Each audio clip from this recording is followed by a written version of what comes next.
Hello everyone. Today we are going to talk about the India-Pakistan War of 1965. चलिए आज बात करते हैं 1965 के उस युद्ध की जो असल में एक बहुत बड़ा जुआ था। ये कहानी है गलतफहमियों की, गजब की बहादुरी की और कुछ ऐसे नतीजों की जिनकी किसी ने भी उम्मीद नहीं की थी। ये वो जंग थी जिसने दक्षिण एशिया का नक्शा तो नहीं बदला, लेकिन हाँ, इस इलाके की सोच हमेशा के लिए जरूर बदल दी।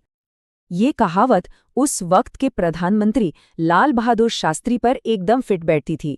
पाकिस्तान ने उनके छोटे कद और शांत स्वभाव को भारत की कमजोरी समझने की भूल कर दी, और जानते हैं, यही उनकी सबसे बड़ी गलती साबित हुई।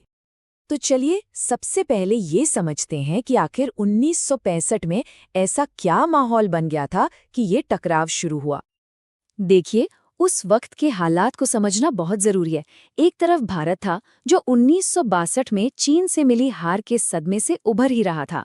नेहरू जी के निधन के बाद शास्त्री जी जैसे नए और विनम्र नेता ने कमान संभाली थी, और दूसरी तरफ था पाकिस्तान, जहां जनरल अयूब खान की अपनी कुर्सी खतरे में थी और उन्हें अपनी जनता का ध्यान भटकाने के लिए एक बड़ी जीत की सख्त जरूरत थी। और सैन्य ताकत में तो जमीन आसमान का फर्क था। पाकिस्तान के पास थे एकदम मॉडर्न, अमेरिका से मिले हुए पैटर्न टैंक्स और सेबर जेट्स। उन्हें अपनी इस ताकत पर इतना ज्यादा भरोसा था कि उन्होंने मान लिया कि भारत तो कमजोर है और उस पर हमला करने का ये बिल्कुल सही मौका है। तो अब आते हैं पाकिस्तान के उस बड़े और सोचे समझे प्लान पर, जिसके दम पर वो कश्मीर पर कब्जा करने का सपना देख रहा था। ये कोई अचानक लिया गया फैसला नहीं था, बल्कि इसके पीछे एक गहरी साजिश थी। तो ये पूरा प्लान आप समझिए 3 हिस्सों में बटा था। पहला कदम ऑपरेशन डेजर्ट हॉक, मतलब कच्छ में छोटी मोटी झड़प करके भारत का रिएक्शन देखो। दूसरा कदम ऑपरेशन जिब्राल्टर, ये सबसे खतरनाक था। इसमें पाकिस्तानी सैनिकों को कश्मीरी लोगों के भेष में घाटी में भेजना था ताकि वो वहां बगावत भड़का सके।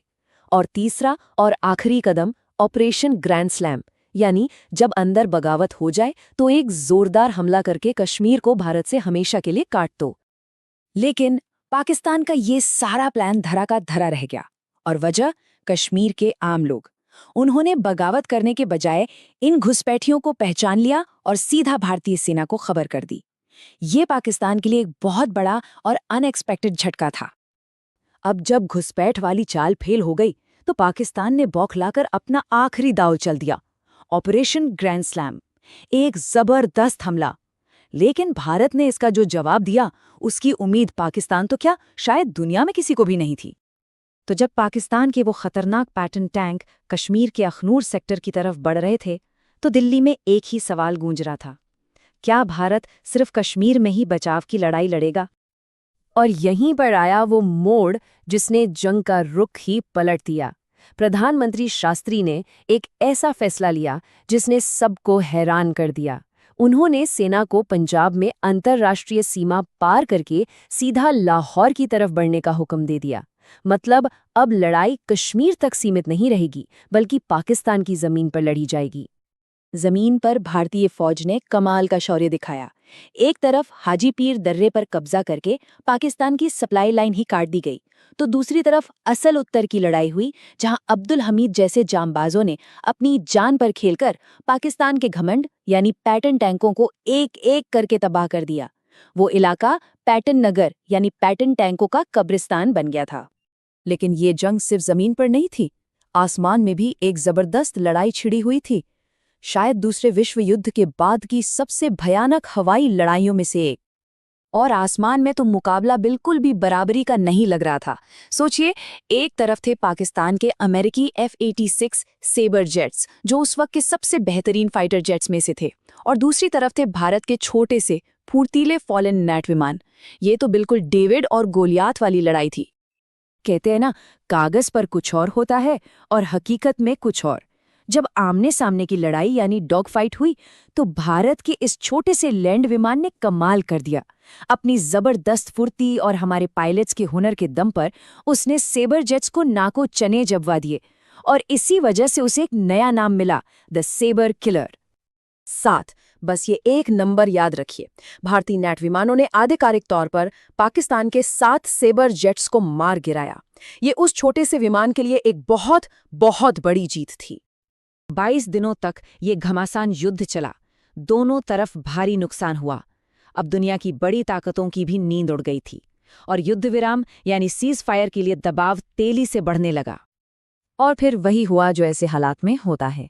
यूनाइटेड नेशन सिक्योरिटी काउंसिल बीच में आया और 22 सितंबर 1965 को दोनों देशों को फौरन लड़ाई रोकने का आदेश दिया गया।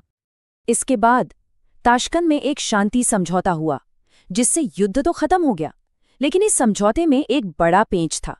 शर्त ये थी कि दोनों देशों की सेनाएं अपनी पुरानी जगहों पर वापस लौट जाएंगी।